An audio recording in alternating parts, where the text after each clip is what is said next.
Yeah. I just got to the place. Sheesh. You weren't kidding. It's a dump. I grumbled, listening to my boss's screeching voice in my ear. The building wasn't too shabby in itself, but it was surrounded by burnt debris from the collapsed upper 2 floors, leaving 5 floors to inspect. And being a building condemner wasn't a bad job, except for the occasional hoarder who needed a wake-up call. But the pay was good for the amount of work involved. I ended the call when my boss was done rambling and picked my way through the rubble to get to the entrance of the building. I pulled out my LED flashlight and shone it around the first room. There wasn't anything in the building, and there were plenty of windows, but the dirt and grime caused only filtered light to come in, making the building seem a lot darker. My steel-toed boots thumped across the concrete floor as I shone the light down the hallway to the big building. The boss said it used to be a hospital. I'm not sure what kind of hospital, but it was a place of death nonetheless. I went down to the first hallway and peered into the many rooms, finding each one to have only a few mutilated hospital beds or completely empty. The building seemed quite sound to me. I had no idea why it was up for condemning. Going back to the main room, I took the stairs up, ignoring the elevator knowing it wouldn't work. The second and third floors were clear just as the first one. But as I began to ascend the stairs to the fourth and final floor, I heard something. It was odd. It was metal clanging together and scraping on concrete. It was faint at first, only getting fainter as I stood there, quietly, listening.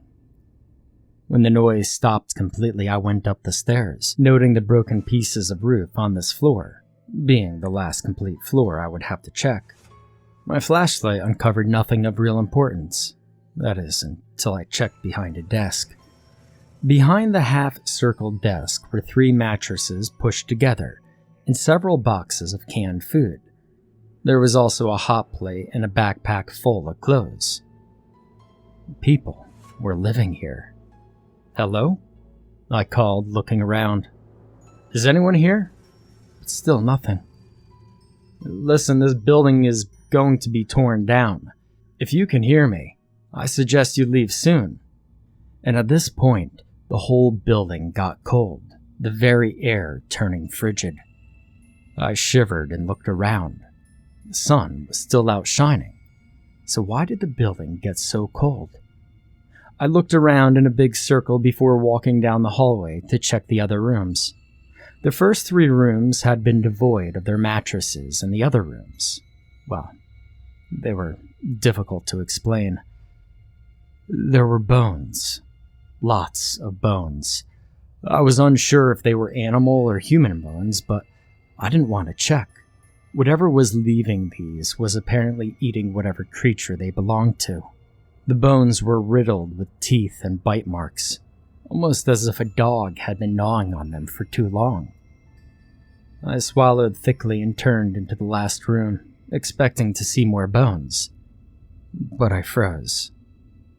In the corner there was a person, concealed by baggy dark brown cargo pants, black boots, and a thick black hoodie with the hood up. I couldn't see the person's face or even if they were alive. I opened my mouth to see if it was okay when it jerked its head up and looked at me. Wild green eyes with slitted pupils stared up at me. The rest of this, well, I want to say it's a woman's face. It was covered by a plaid purple and black scarf. She didn't move, but I could tell she was poised, coiled, ready to strike out at any second, like a cornered beast or an angered animal. I opened my mouth to speak again, only to be shocked and frightened. A blood-chilling growl, not one of those fake growls people do to imitate an animal, but a literal, angry animal growl pealed through the air, making my hair stand on end. I backed up a few steps as the woman rolled onto the balls of her feet and rested her weight on the tips of her fingers. And her eyes never left me, watching carefully, and her head tilting directions as if to get a better look at me. When she froze, I took another step back, and then she lunged. Now, I was by no means slow, even less now that I was filled with adrenaline. But as I turned and bolted for the stairs, I could hear this woman running behind me the entire time. I rounded the stairwell to get to the 3rd floor, when, and I was very shocked by this, that woman jumped over the railing and landed several stairs in front of me. That jump was at least 12 feet down, and she didn't even flinch as she turned to stare at me again. I backed up onto the landing as she advanced towards me slowly, and I steeled myself now. It was just some crazy lady. She probably isn't even that strong. Hell, I thought I could take her. When the woman lunged up the stairs again, I was ready to meet her. She certainly did pack a fierce punch. Her weight made me stagger, and her claw-like fingernails dug into the skin on my neck. After staggering, I grabbed a hold of her shoulders and shoved her roughly away from me. I could see the wild green eyes widen in a bit of shock as she ended up stumbling and falling down the flight of stairs, hitting the old metal railing, which broke under the force of her hit. As she fell off the landing, I stared in shock. I ran down to the broken landing railing and looked down. 2 stories below, the woman lay unmoving and face down. I didn't know whether she was hurt or dead, but I certainly wasn't going to check. And then I raced down the stairs and out of the building, running to my service truck. I reached for my keys and, well, my keys. I patted all over my pockets and looked in the windows of my truck, not seeing my keys anywhere. And I remember hearing them as I was running away from that woman, but I looked back at the building and gulped. I tried to call my boss to explain what had happened, but my phone had died while I was in the building, searching for a signal. I sat outside the building for hours, trying to convince myself it was okay to go back inside, that the woman was probably dead and I had no reason to fear. But deep in my gut, I knew that building wasn't safe. But I really needed my keys to leave.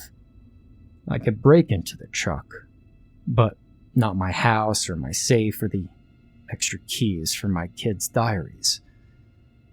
The building was quiet, a bit darker since the sun had started setting, but I waved my flashlight around looking for any signs of my dropped keys, and that's when I pointed the flashlight towards the stairs, and I went pale.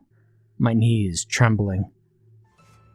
The woman's body wasn't there anymore. Oh shit, I breathed, looking around for any trace of her. There was none. I froze as I heard chains rattling together again, closer than they were before, but they quickly stopped. I was on my way towards the stairs when a subtle dinging got my attention. The elevator. It's the door opening and the light on inside of it.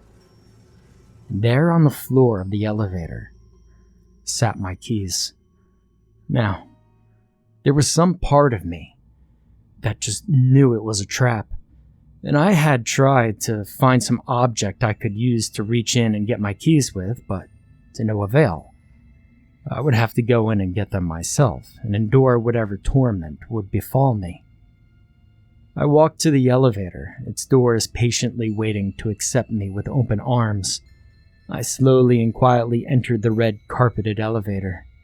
The second I touched my keys, the doors began to shut, and like a fool I tried to outpace them, only to have my first 2 fingers on my left hand shut in the door.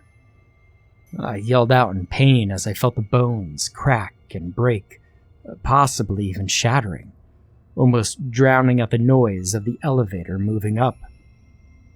And how this thing was working, I had no idea. The shaft was damaged in the fire. This thing should have been in the basement, broken into pieces.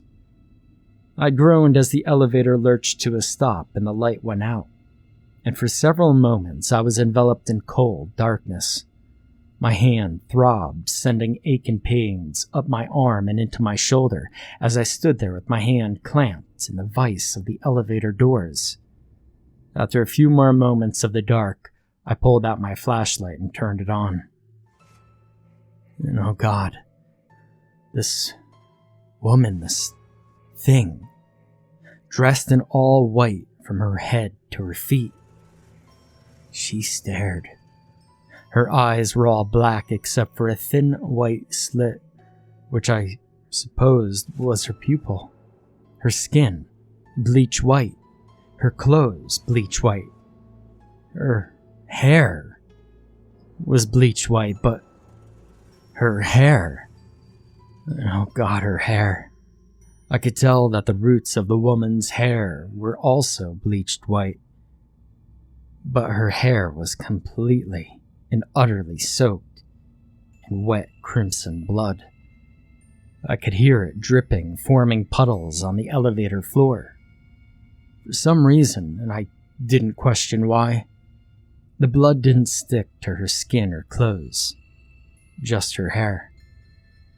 I stared at her appearance, utterly shocked by what I saw. Her blood-soaked hair was long and went down to her waist, and chains hung off of her jacket and pants, giving her a very weighed-down look. And under her right eye, there was a tattoo of the number 15. And if I looked closer, I saw that I could just make out the details of the wall behind her.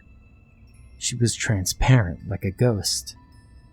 The light turned back on, and suddenly the doors began to open, releasing my hand. As the doors opened wide enough for me to get out, the bloodied woman shrieked and flew at me. I fell to the side and scrambled away from her. The woman disappeared as fast as she came. I was on the 5th floor, or the roof now. As the elevator doors shut, it fell, and I heard the metallic crunching noises as it hit the basement floor. I looked around and held my broken fingers. It was dark now. I'd been in that elevator longer than I had thought. I managed to stand up and stagger a few steps, my limbs shaking from being frightened by the woman's appearance. I turned my flashlight on and looked around the roof, freezing as I saw the black hoodie-clad woman again. She was standing, seemingly unhurt. She looked at me, green eyes full of rage as she slowly paced her way to me. I stumbled back, falling onto my backside as I tripped over a chain. The crimson-haired woman rose from the roof underneath me, my feet trapped in a couple of the chains she wielded. I struggled, but to no avail. The animal-like woman kneeled over me, grabbing me up by the collar and lifting my torso with an amazing strength. She stared at me in the face for several seconds, and I'm sure I was almost as white as her bloody companion, who stood there watching silently. The hidden face of the green-eyed woman was revealed as she pulled her scarf down. A strange-looking nose and mouth on a small muzzle of sorts was hidden underneath. She peeled her lips back, showing the fangs of a wolf, and growled menacingly again. No, I'm pretty sure I pissed myself, but I didn't get the chance to realize it because she was biting my throat, twisting and tearing the flesh until it ripped free from my body. I emitted a few gurgling noises before I passed out, bleeding to death shortly after. The woman drove up in her Mercedes, grumbling about foolish men. Jimmy had gone missing a week ago, last heard from this property. She saw his truck when she stopped at the building and stepped out of her car. The truck held nothing special, but the building caught her attention. Written above the door in what looked like blood was, "Don't come back." The second stroke of the K trailing up into an arrow that pointed at The woman screamed loudly and ran to her still-running car, trailing dust and gravel as she raced away from the scene. The bloodied woman watched from the roof before fading in through the floor to the small sanctuary they had made from the old abandoned hospital. The wolf woman lay curled under the desk on a pile of blankets as they hid from the world. Two outcasts, protecting what had become theirs. Jimmy? Well, the arrow was pointing at him. It was hung from the roof by a chain that held his wrists together. Done by the bloodied woman, or, as some people call them, poltergeists, putting on display the half-eaten body of the man who intruded and threatened their place. His throat was torn out, of course. I mean, you remember that. The wolf woman, or as she liked to be called, Animal, had ripped out his entrails, leaving some hanging. She had stripped the majority of the skin and muscle off of his torso, leaving bloodied ribs to bleach in the sun. The authorities arrived later, and they couldn't find any trace of Animal or poltergeist. They took Jimmy's body, and a week later, the case was closed, having no evidence or clues of what had happened.